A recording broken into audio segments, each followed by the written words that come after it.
Welcome back to the Finance by CWT YouTube channel. In this video, we're going to be looking at Adobe stock. So first, I want to start with their financials.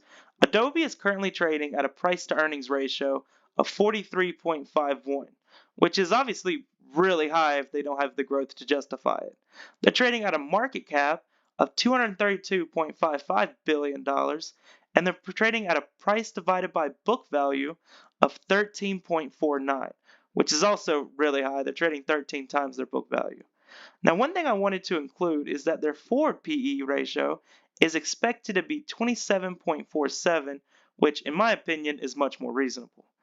Now, the company currently has $6.82 billion in cash and $4.09 billion in debt. So that's the company's financials. Now, analysts are expecting for the next couple of years earnings per share to be $16.55. And in 2025, the average analyst is expecting their earnings per share to be $18.69, which both represents a good amount of growth considering the fact that in 2023, their earnings per share was $14.81. Now, analysts are also expecting them to grow their revenue. In 2024, Adobe is expected to receive $19.69 billion in revenue, which is a growth of 10.10%.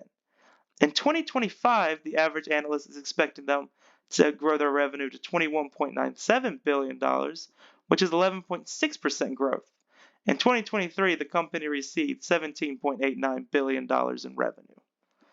Now, for quarter one of 2024, Adobe managed to grow their revenue by 11% year over year to $5.18 billion. And their earnings per share rose 18% to $4.48 billion, which both beat analyst predictions. Now, they had lower guidance for quarter two, which is a big reason if you look at their stock that they have been down lately. They're expecting their revenue to rise year over year by 9 to 10% to $5.25 to $5.31 billion, which is slightly lower than analysts were expecting at $5.31 billion. Now, earnings per share is expected to increase 11 to 13%, which fits in line with analysts because they're expecting growth of 12%. But with them having weaker guidance, that did cause their stock to fall. Now, Adobe is also investing. They're investing in a generative AI program called Firefly. And, that's a big thing that investors are looking at. They're also doing a $25 billion stock buyback, which follows their failed attempt at buying Figma for $20 billion. So a lot of analysts are saying this kind of response to that. Now, this could mean that they're running out of ways to expand their business because they're investing so much into just buying back their stock. Now, in conclusion, Adobe is seeing a fair amount of growth or expected to see a fair amount of growth. And in quarter one of 2024, they did rise year over year. But they're currently trading at a pretty high price to earnings ratio. And even though that I expect to go down, because Adobe is having, I think they're having a hard time finding ways to actually expand their business, the price to earnings ratio does have me a little concerned.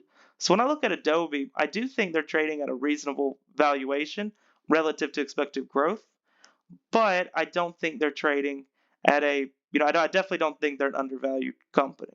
So that's my analysis of Adobe stock. Make sure to check out my affiliate page, link in bio and in the description.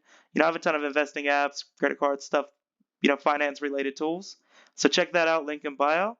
And also, if you like this video, like the video and subscribe to the channel. Thank you for watching.